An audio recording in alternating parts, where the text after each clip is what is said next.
తండ్రి కొడుకు ఒక స్టార్ హోటల్కి వెళ్ళారు. ఆ అబ్బాయికి మొదటి జీతం వచ్చింది.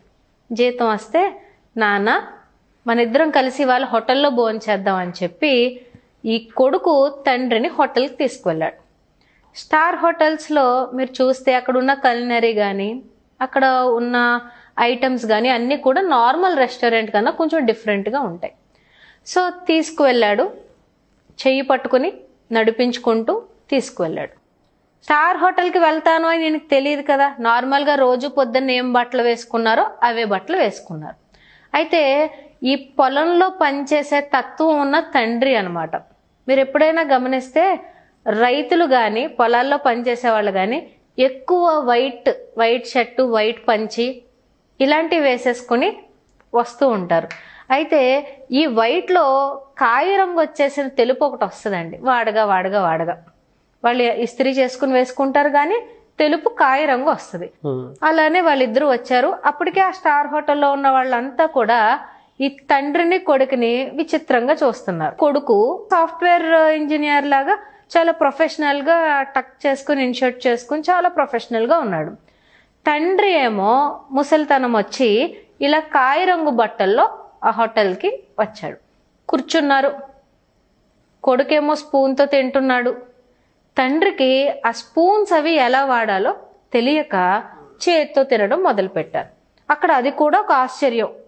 తండ్రి చేత్తో తినడం కూడా ఒక ఆశ్చర్యం. ఆ తినేటప్పుడు అటు ఇటు పడుతున్నాయి. కొన్ని ఐటమ్స్ ఈయనకి తినడం రావట్లేదు. కొడుకు ఏం చేస్తున్నాడు అంటే పక్క నుంచి నాన్న ఇలా కాదు, ఈ నాప్కిన్ ఇలా పెట్టుకోవాలి అని నీట్గా నాప్కిన్ అవి అరేంజ్ చేసి, టిష్యూ పేపర్ ఇలా ఉంటుంది, దీన్ని ఇలా వాడుకోవాలి నాన్న, ఇక్కడ చూడు ఏదో అంటుకుంది నాన్న అని చెప్పి తుడుస్తూ ఏదో ఒక చిన్న పిల్లోని ట్రీట్ చేస్తున్నట్టు నీట్గా తినిపిస్తూ తుడుస్తూ, అది ఎలా తినాలి నాన్న, ఇది ఇలా తినాలి, దీనికి ఇలా ఫోర్క్ ప్రెస్ చేస్తే ఇలా వస్తుంది నాన్న అని మొత్తం ఈటింగ్ స్టైల్ అంతా కూడా కొడుకు తింటూ తండ్రికి చక్కగా చెప్తున్నాడు. తినేశారు. ఈ కొడుకు ఏం చేశాడంటే తండ్రిని తీసుకుని వాష్రూమ్ వైపు వెళ్ళి ఇవంతా కూడా పడిపోయినాయండి, ఈ రసం ఇవంతా కూడా పడిపోయినాయి. కొడుకు నీట్గా ఏం చేశాడు అంటే క్లీన్ చేసి ఏవైతే ఉన్నాయో అవన్నీ కూడా క్లీన్ చేసి ఆయన ఎప్పుడు వచ్చినప్పుడు ఎలా ఉన్నారో అలానే మళ్ళీ బయటికి బిల్ కౌంటర్ దగ్గరికి వెళ్ళారు. అయితే అక్కడ ఇదంతా గమనిస్తున్న ఒక పెద్ద మనిషి ఉన్నారు. ఇలా ఫాదర్ని కొంచెం హైజీనిక్గా చేసి మళ్ళీ వచ్చి వాళ్ళు టేబుల్ దగ్గర కూర్చున్నారు. ఈ ప్రాసెస్ మొత్తం అందరూ చూస్తున్నారు. అక్కడ జనరల్ గా హోటల్స్ లో మనం ఏం చేస్తాం, పక్క వాళ్ళని ఎక్కువ చూస్తూ తింటూ ఉంటాం. అక్కడ మన విజువల్స్ ఆటోమేటిక్ గా అలా డైవర్ట్ అవుతూ ఉంటాయి. అక్కడ ఉన్న వాళ్ళంతా కూడా ఈ తండ్రిని కొడుకుని చాలా ఆశ్చర్యంగా చూస్తూ ఉన్నారు. అక్కడ ఉన్న వాళ్ళలో ఒక మనిషి ఇదంతా కూడా ఇంకా కొంచెం కీన్ గా అబ్జర్వ్ చేస్తున్నారు. ఆ మనిషి ఒంటరిగా వచ్చారు. సో వీళ్ళు చెక్ చేసేసారు, బిల్ పే చేసేసారు. లెగుస్తూ బయటికి నడుచుకుంటూ వస్తున్నప్పుడు ఒక్క నిమిషం అని ఓ పెద్ద ఆయన పలకరించారు.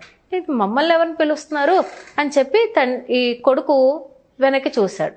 తండ్రి అంటున్నాడు, అరే నేను ఎవరో తెలిసిన వాళ్ళు అనుకుంటా పిలుస్తున్నారు చూడు అని. లేదు నాన్న నాకు ఇక్కడ ఎవరు తెలీదు, నేను ఈ ప్లేస్కి కొత్త అంటున్నాడు. లేదండి మీరు ఎవరో నాకు తెలీదు కానీ మీకు ఒక విషయం చెప్పాలి అని అన్నారు ఆ పెద్ద మనిషి. ఏంటండి అంటే మీరు ఏదో మర్చిపోతున్నారు ఇక్కడ అన్నారు. లేదండి అన్నీ పెట్టుకున్నాను, నా వాలెట్ పెట్టుకున్నాను, నా ఫోన్ పెట్టుకున్నాను, మా నాన్న ఏం తీసుకురాలేదండి అని చెప్పి చెయ్యి పట్టుకుని అన్నీ ఉన్నాయండి నా దగ్గర అని చెక్ చేసుకోవడం మొదలు పెట్టాడు. లేదండి మీరు మర్చిపోతున్నారండి అని మళ్ళీ ఆ పెద్ద మనిషి అనడంతో మళ్ళీ టేబుల్ దగ్గరికి వెళ్ళిపోతున్నాడు. పోనేమో అక్కడ ఏమైనా మర్చిపోయానేమో చూసుకుందాం అంటే ఈ పెద్ద మనిషి, బాబు అక్కడేం మర్చిపోలేదు, నువ్వు ఇక్కడ ఒక విలువైంది వదిలిపెట్టి వెళ్తున్నావు అన్నాడు. విలువైందా? నేనా? లేదండి అంటాడు. చాలా విలువైంది వదిలిపెట్టి వెళ్తున్నావు నువ్వు ఇక్కడ. అదేంటి అంటే తండ్రిని, ఒక వయసు వచ్చిన తండ్రిని ఎలా చూసుకోవాలి అన్న ఒక సందేశాన్ని నువ్వు ఈ హోటల్లో ఈరోజు విడిచిపెట్టి వెళ్తున్నావు. చూసే వాళ్ళందరూ ఆశ్చర్యంగా మిమ్మల్ని చూస్తున్నారు. నేను ఈ ప్రాసెస్ని మొదటి నుంచి అబ్జర్వ్ చేస్తున్నాను. ఇది చాలా సహజంగా జరగవలసిన ఒక ప్రాసెస్ని ఇంత ఆశ్చర్యంగా ఎందుకు చూస్తున్నారో తెలుసా ఈ చుట్టూ కూర్చున్న వాళ్ళు. వాళ్ళ ఇంట్లో ఇలా ఏదైనా ఒక చిన్న ఎబిలిటీ లేని వాళ్ళు, వయసు పైబడ్డ వాళ్ళు, లేకపోతే ఏదైనా ఒక లోపం ఉన్న వాళ్ళను బయటకి తీసుకురావడానికి సిగ్గుపడి షేమ్తో బయటకి తీసుకురాకుండా తిరుగుతున్నారు వీళ్ళంతాను. అందుకు వాళ్ళు మిమ్మల్ని ఆశ్చర్యంగా చూస్తున్నారు. నువ్వు అందుకని ఒక విలువైన సందేశాన్ని ఇక్కడ వదిలి వెళ్తున్నావు. ఈ రోజు పిల్లలు బర్త్డే పార్టీకి వెళ్తే తల్లిదండ్రులు తీసుకువెళ్ళడానికి నామోషి ఫీల్ అయిపోతున్నారు. ఆఫీస్ లో ఫ్రెండ్స్ కి అమ్మని పరిచయం చేయాలంటే నామోషి ఫీల్ అయిపోతున్నారు.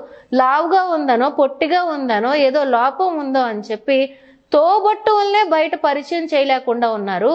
ఇలా ఉన్న సమాజంలో ఇంత స్టార్ హోటల్ కి వ్యవసాయం చేసుకునే మీ నాన్నగారిని ధైర్యంగా గర్వంగా తీసుకొచ్చి ఆయనకు అన్ని చక్కగా తినిపించవు చూడు, నువ్వు సమాజానికి విలువైన సందేశాన్ని వదిలి వెళ్తున్నావు నాయన అని హగ్ చేసుకుని మంచి కొడుకుని కన్నారండి అని ఆ తండ్రికి కొడుకు చెప్పి అలా బయటికి వాళ్ళు వెళ్ళారు.